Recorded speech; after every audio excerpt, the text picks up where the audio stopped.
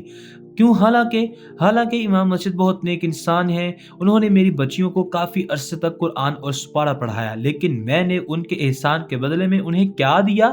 بدنامی کے سوا کچھ نہ دیا۔ میں بہت زیادہ شرمندہ ہوں، مجھے معلوم ہے کہ میری شرمندگی سے مسئلہ حل نہیں ہونے والا، ان کی کھوئی ہوئی نیک نامی انہیں واپس نہیں ملنے والی، اس لیے میں سزا بھگتنے کے لیے تیار ہوں۔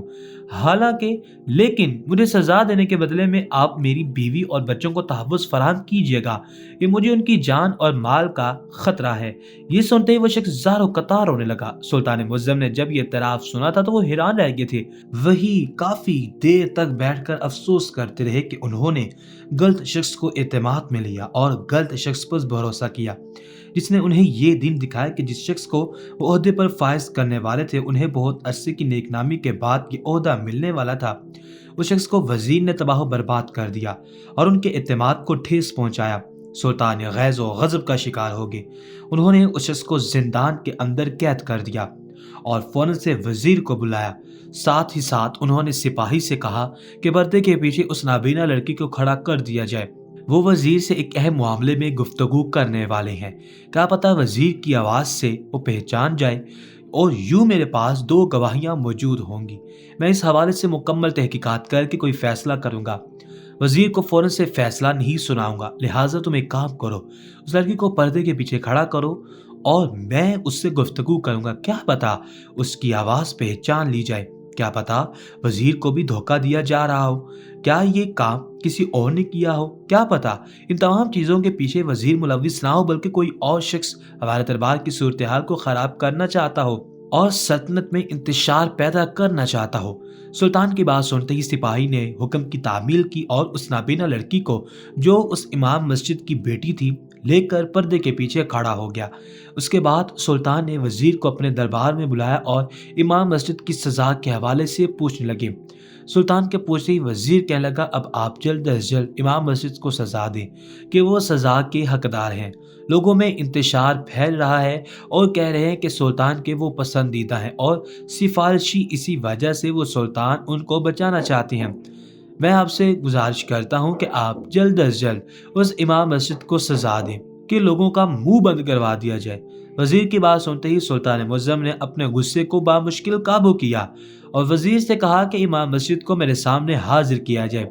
یہ سنتے ہی وزیر حیرانی سے سلطان کی طرف دیکھنے لگا، کہنے لگا، سلطان معظم، میں آپ سے کہہ رہا ہوں کہ آپ انہیں جلد از جلد بلکہ آج ہی سزا دیں اور آپ انہیں دوبارہ دربار میں بلا رہے ہیں، کیا کوئی ایسی بات ہے جو مجھ سے چھپائی جا رہی ہے؟ سلطان نے وزیر سے کچھ نہ کہا، بس اتنا کہا کہ جو حکم میں نے دیا ہے اس پر عمل کیا جائے اور امام مسجد کو میرے سامنے حاضر کیا جائے اور آپ اپنے وظیفے پر روانہ ہو جائیں۔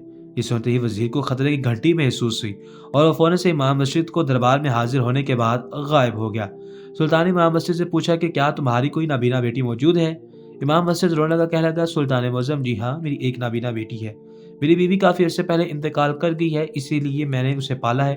زندان میں جب تک رہا مجھے ایک ہی بات کی فکر رہی کہ وہ میری بیٹی میرے حوالے سے پریشان ہوگی اور مجھے ڈھونڈ کر کہیں اسے کوئی نقصان نہ پہنچا دیا جائے۔ میں اس حوالے سے فکر مند ہوں، کہیں میری بیٹی کو کسی نے کوئی نقصان تو نہیں پہنچا دیا، کہ میری بیٹی کو کچھ ہو تو نہیں گیا۔ امام مسجد بلک بلک کر رونے لگے تو سلطان معظم نے سپاہی کو آواز لگائی اور وہ ان کی نابینا بیٹی کو لے کر ان کے سامنے حاضر ہوا۔ باپ بیٹی کا ملن دیکھ کر سلطان کی آنکھوں میں آنسو آ گئے۔ سلطان معظم نے ان کی نابینا بیٹی کو دیکھ کر کہا، تم نے آواز سنی؟ میں جس شخص کے بات کر رہا تھا کیا یہ وہی شخص ہے جو تمہارے والد صاحب کے پاس آتا تھا؟ نبینا لڑکی کی آنکھوں میں آنسو آ گئے اور اس نے کہا جی ہاں، یہ وہی شخص ہے اور میں جان گئی ہوں کہ یہ شخص آپ کا وزیر ہے۔ یہی شخص میرے والد صاحب کے پاس بار بار آتا تھا، انہیں کسی بات پر دھمکاتا تھا۔ کس بات پر؟ یہ آپ والد صاحب سے ہی معلوم کر لیں۔ انہوں نے مجھ سے یہ راز رکھا اور ہمیشہ مجھ سے سب کچھ چھپا کر رکھا کہ کہیں میری بیٹی کسی بات کی پریشانی اپنے سر پر حاوی نہ کر لے اور میرے حوالے سے فکر مند نہ ہو۔ سلطان نے جب امام مسجد کی طرف دیکھا تو انہوں نے سلطان کی طرف دیکھ کر سر جھکا دیا اور کہنے لگے میں آپ کی بہت عزت کرتا ہوں، لیکن جب سے مجھے یہ بات معلوم ہوئی ہے کہ وزیر کے دل میں کھوٹ ہے، اصل میں بات یہ تھی کہ وزیر اپنے بھائی جو کہ خود امام مسجد ہیں انہیں اس عہدے پر فائز کرنا چاہتے تھے، جبکہ اس عہدے پر آپ مجھے فائز کرنا چاہتے تھے اور اس مقصد کے لیے آپ نے ہی مجھے دعوت نامہ بھیجا تھا۔ میرے وہم و گمان میں بھی نہیں تھا کہ مجھے اس عہدے پر فائز کیا جائے گا، نہ میرے فرشتوں کو علم تھا، اس لیے میں خوش ہو گیا، لیکن میری یہ خوشی چند لمحوں میں ہی ملیا میٹ ہوگی۔ جب وزیر کو علم ہوا کہ اس عہدے کے لیے ان کے بھائی کو نہیں بلکہ مجھے منتخب کیا گیا ہے، اس لیے وہ روز میرے گھر آنے لگے اور مجھے رشوت دینے لگے کہ میں اس عہدے سے منع کر دوں، جبکہ یہ میری عمر بھر کی کمائی کی بدولت مجھے حاصل ہوا تھا اور مجھے اس عہدے کی بہت زیادہ ضرورت تھی کہ میرے گھر کا خرچہ چلانا اب مشکل ہو گیا تھا اور میری نابینا بیٹی کے علاج پر بھی خرچ کرنے کے لیے کافی سارے پیسے چاہیے تھے۔ اس مقصد کے لیے میں نے وزیر کی بات نہ مانی اور اپنی نیک نامی کی بدولت کمائی گئی عہدے سے ہٹنے سے انکار کر دیا۔ وزیر مجھے روز دھمکانے کے لیے آتا اور مجھے کہتا کہ اگر تم نے میری بات نہ مانی تو تمہاری نیک نامی خاک میں مل جائے گی اور جب یہ نیک نامی نہیں رہے گی تو تمہیں یہ عہدہ بھی نہیں ملے گا۔ میں برابر انکار کرتا رہا یہاں تک کہ وہ آنا بند کر گیا میرے گھر پر اور پھر اس نے یہ سب کچھ کر دکھایا۔ میں کبھی سوچ بھی نہیں سکتا تھا کہ وہ میرے ساتھ یہ سب کچھ بھی کر سکتا ہے۔ میں سمجھ بیٹھا تھا کہ شاید وہ مجھے عہدے سے ہٹا دے گا، لیکن مجھے یہ نہیں معلوم تھا کہ وہ میرے خلاف اس قدر الزامات لگائے گا اور میری نیک نامی کو خاک میں ملا دے گا۔ یہ کہتے ہی سلطان نے فوراً سے وزیر کو تلاش کرنے کا حکم دیا۔ اس مقصد کے لیے انہوں نے جب دیکھا کہ وزیر کو خطرے کی گھنٹی محسوس ہو گئی ہے اور وہ محل سے بھاگ گیا ہے تو انہوں نے فوراً سے سپاہی کو ان کے پیچھے بھیجنے کا اشارہ کر دیا۔ سپاہی تھوڑی ہی دیر میں وزیر کو پکڑ کر سلطان کے دربار میں حاضر کر کے مزید اپنے جرم کا اعتراف کر لیا گیا اور سلطان سے کہا سلطان معظم، میں بہت زیادہ شرمندہ ہوں۔ مجھے نہیں پتا تھا کہ میرے عہدے کی ہوس مجھے اس قدر اندھا کر دے گی کہ میں اس شخص پر الزام لگاؤں گا اور پھر اسے موت کے گھاٹ اتارنے کی تلقین بھی کروں گا۔ مجھے معاف کر دیجئے، لیکن سلطان کے وزیر کی ایک نہ سنی گئی اور اسے کہنے لگے میں نے تم پر اعتماد کیا لیکن تم نے مجھے دھوکہ دیا اور میرے اعتماد کو ٹھیس پہنچائی۔ میں کبھی سوچ بھی نہیں سکتا تھا کہ تم مجھے دھوکہ دے سکتے ہو۔ میں نے ہر معاملے میں تمہاری رائے لی، اہمیت دی اور بدلے میں تم نے مجھے کیا دیا؟ تم نے صرف ایک عہدے کی خاطر ایک امام مسجد کی نیک نامی کو خاک میں ملایا، بلکہ اسے موت کی گھاٹ اتارنے کی بھی کسر نہ چھوڑی۔ تمہاری شرمندگی سے اس کی خاک میں ملائے گی نیک نامی واپس نہیں آئے گی۔ یہ کہتے ہی سلطان نے حکم دیا کہ تمام لوگوں کو محل سے متصل میدان میں جمع کر لیا جائے۔ سلطان کے حکم پر تمام لوگ حاضر ہونے لگے۔ سلطان معظم نے تمام لوگوں کے سامنے وزیر کو پھانسی دے دی اور پھر سب کے سامنے مخاطب ہو کر کہا کہ میں امام مسجد کو ان کے عہدے پر بحال کرتا ہوں۔ ان پر لگایا گیا الزام جھوٹا تھا۔ امام مسجد نے ایک شریف انسان ہے اور انہوں نے اپنی نیک نامی پر کبھی کوئی آنچ نہ آنے دی۔ وزیر نے ان پر الزام لگایا تھا، اس لیے وزیر اپنے انجام کو پہنچ گیا۔ اس لیے میں آپ سب لوگوں سے گزارش کرتا ہوں کہ خواب کے ذریعے مجھے اللہ تعالی نے راہ سجائی، ورنہ مجھ سے ایک ایسے آدمی کو سزا پہنچ جاتی جو بے قصور تھا۔ اس واقعے نے مجھے سکھایا ہے کہ ہر معاملے میں تحقیقات کرنے کے بعد ہی مکمل طور پر فیصلہ دیا جائے اور تصویر کا ایک رخ دیکھ کر فیصلہ نہ کیا جائے جیسے میں نے کیا اور میری غفلت تھی، لیکن اللہ تعالیٰ نے مجھے اس غفلت سے نکال دیا اور میں یہ جان گیا کہ دراصل کھوٹ امام مسجد کی نیت میں نہیں بلکہ وزیر کی نیت میں تھی اور اب میں اپنے انجام کو پہنچ گیا۔ چنانچہ جو کوئی اپنے مقصد کے لیے دوسروں کو برباد کرنے کی ٹھانے گا میں اسے اسی طرح کی سزا دوں گا، چاہے وہ کوئی بھی ہو، چاہے وہ بڑے سے بڑے عہدے پر فائز کیوں نہ ہو، اس کے لیے کوئی معافی نہیں ہوگی۔ یہ کہتی سلطان سجدے میں گر کے اللہ کے حضور شکر ادا کرنے لگے کہ اللہ تعالیٰ نے انہیں خواب کے ذریعے اس بات کا علم دیا کہ ان کا فیصلہ غلط ہے۔ سلطان نے اپنی فہم و فراست سے اس خواب کو معمولی نہ سمجھا بلکہ تحقیقات کی اور تصویر کا دوسرا رخ سب کے سامنے لے آئے، جس سے امام مسجد سزا سے بچ گئے اور یوں یہ معاملہ سلطان نے اپنی فہم و فراست سے سلجھا لیا اور امام مسجد کو موت سے بچا لیا۔ وزیر اپنے انجام پر پہنچ گیا، اپنی لالچ کی وجہ سے اپنی زندگی بھی گنوا دی۔ پیارے ویورز، اگر آپ کو ہماری یہ کہانی اچھی لگی ہو تو ہمارے چینل ناولز ٹی وی کو لازمی سبسکرائب کیجئے، ساتھ لگے بیل آئیکن کو بھی ضرور پریس کیجئے تاکہ اس طرح کی پیاری قصے اور کہانیاں بر وقت آپ تک پہنچ سکیں۔ شکریہ۔